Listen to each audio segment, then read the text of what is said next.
My name is Eugene Curley. I'm a physician with WellSpan Infectious Diseases, and I also work as medical director for infection control and prevention.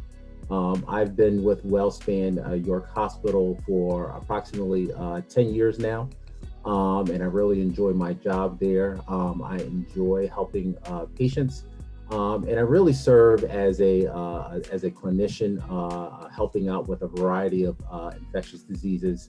And lately, one of my big roles has been helping out with all and any aspects of this COVID-19 pandemic. I think our community can better embrace diversity in our city I think one of the big things, one of my pet peeves is avoiding generalizations and stereotypes.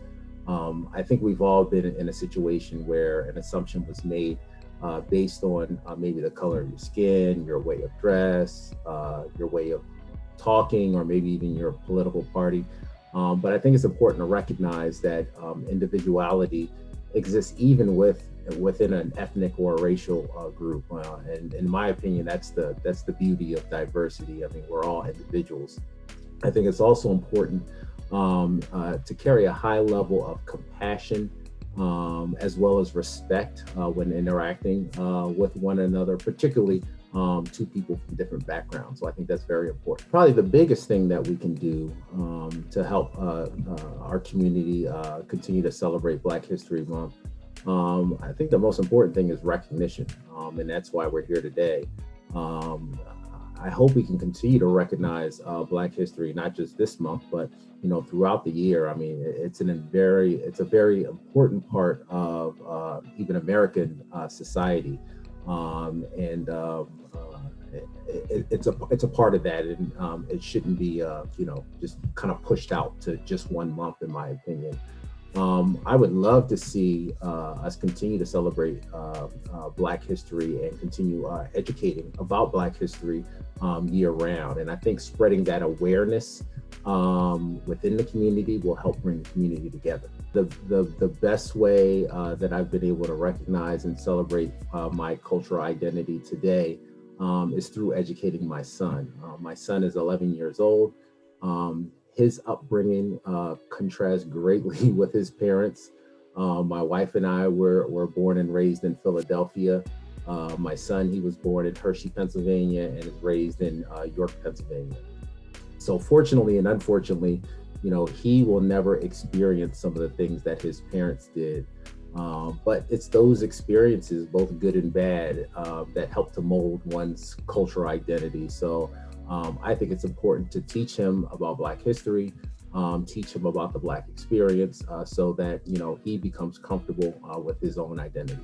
So I draw inspiration mostly from friends, family, various mentors that have helped me along the way in my journey in becoming a physician.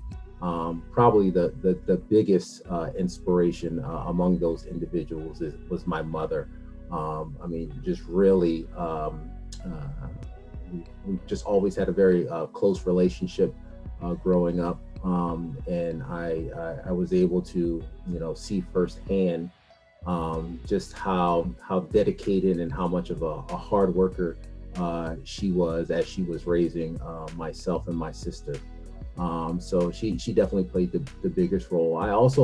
I get inspiration from my patients.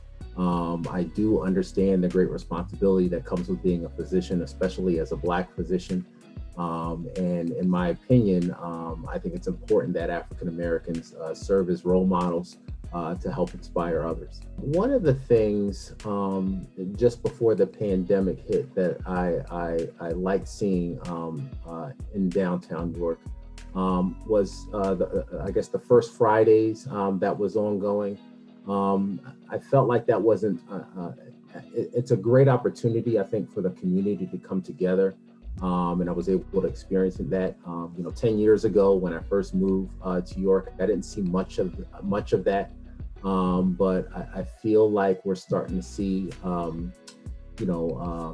more diverse companies, restaurants, going on in downtown York. And I think that helps to bring the community together. So I'd like to see a lot more of that going on maybe once the pandemic ends.